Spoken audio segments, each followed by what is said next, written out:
Hi everyone, we're going to be playing with a new Bang embossing powder, it's called, and then Mint Macaroon. So I love this Bang one because it's got like this almost aqua teal plus ultra high white and silver. It looks really molten on. And then we're going to be using this Altenew Hope stamp set.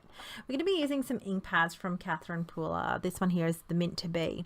Because this particular layered stamp requires about 3 layers, I'm going to start the first base off with an ink and then 2 layers of 2 different colors, as the ones you saw before of embossing powders. Now, I don't have to be particularly careful on how much coverage this ink is because I'm going to cover it with some embossing powder. I just need that first color to be on there. And then so that's the base of this flower. Then I'm going to work on the second layer. And the second layer is I'm going to use the Mint Macaroon. It's basically like a glossy, beautiful version of the Mint Mint to Be ink. I find it really coordinates well, and I'm going to just have that extra layer on here. So when I use embossing powders, I use my Wow Ultra slow drying ink here. It's amazing, and especially you don't have to rush in your work because it's an ultra slow drying ink, and it's so good, just so good and tacky. Now I'm going to get a scrap piece of paper as well because I need it to catch all the I suppose the bits that don't stick on to the actual ink, making sure I'm dusting that, taking that off really well. And you can see how already that layer is going to work. Now I've got my Wow heat tool. I'm going to put it on the second heat setting, and I'm just going to quickly heat set this layer. Now, my biggest tip, I suppose, when you're layering heat embossing, I would make sure, 1, it's dry, and 2, use your anti-static powder tool, whatever that's handy that you use regularly, purely because I like to make sure that the granules are going to stick where they're going to stick, and you know, it can leave it being tacky, so I just think it's a foolproof way. Right, so on the last layer here, this is when the Bang is going to come into play. I absolutely love this new release. I played it in my last video as well because I've been playing with the new releases a lot lately, and they're just so beautiful. Really, really impactful on your cards and your creations. See, here I am, and I want to catch as much of this as possible, but I also want to get that ultra high granules, which is a little bit thicker, on there as well. Now, my other tip for using powders that got an ultra high element in there is to heat from underneath first, and then as it dries and you can see the molten element, then you can heat set from and finish it off at the front. So you can see it almost has like a liquid molten look. This is so impactful. It's just beautiful. I absolutely love it. Oh, wow. Okay, so distracted. Back to the card. What I'm going to do is I'm actually going to, I know I put these inks to surface, but I still use the tiara, but I changed my mind and brought in more like like this mandarin spice because I wanted almost like an impactful type of color in the center. So that's the flower, trying to get all the shine in there. And then I'm going to die cut this. Now, because of all the heat embossing, my cardstock warped, I'm going to use my washi tape because I really want to secure this down. All that work, I am not letting it go undone. So washi tape to secure it down it is. So I've got some Cocoa Vanilla Studio ephemera here from the Midnight Collection.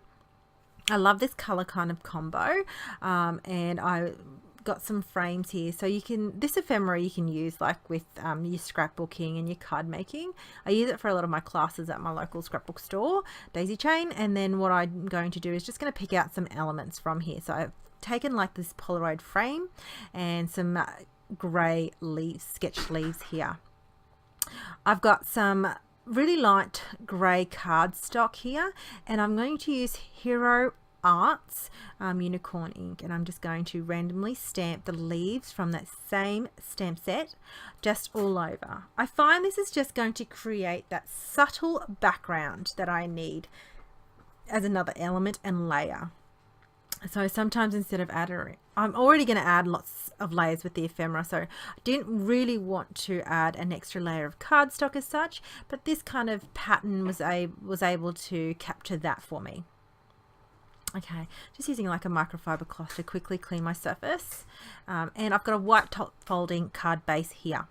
I was going to use black, but black was just wasn't working for me, and I play around here now with the little bit of elements and how I'm going to set this up, just kind of figuring out what I need. So I've got the Birch Press Hug stamp die here. I've actually die cut that 3 times and then adhere it down with my Lawn Fawn glue. I adhered the granny panel with the Lawn Fawn glue on the white card base. I've added some foam behind that Polaroid looking cutout here, which I didn't show, I'm sorry. And then I'm going to add the leaves also with liquid adhesive. And I just wanted to capture that, that grey tone that I've used on that layered cardstock throughout the leaves, and then also I suppose that grey element, which is more like the silver element, on that molten floral there. So just adhering all these down, and then I'm going to use some foam squares here, and I'm going to stick that on the layer of the actual flower, on the top part of the flower, because the frame there has been popped up with the foam adhesive. I needed to make sure that layer and level was throughout that whole flower there, and then just adding some bits and pieces of adhesive where the floral is going to attach to the leaves, and then I just use a block to help press it down. Felt like it wasn't working enough, so I'm going to use my fingers and hold that down and count to 5.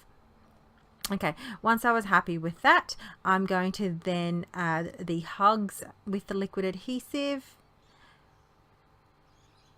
very quickly with my Lawn Fawn glue here. Been loving it, so it's been my go-to. It's been sitting on my my desk, so it's what I'm reaching for at the moment. And to finish it off, I'm going to add some bling from Uniquely Creative. It's a little bit of a teal, minty rhinestones. And I'm just going to sporadically add these onto my card. I just felt like some bling, you know, some shine to my card. That really finishes off my card, so I hope you do enjoy today's video. I'd hope to see you and hear comments from you. I'd love to hear from you, and visit us on the WOW blog for some inspiration for today's card. Now it's meant to be pastel inspired, so I'm hoping that mint is meant to be pastel inspired and you get inspired to play around. Thanks for watching, guys. See you later.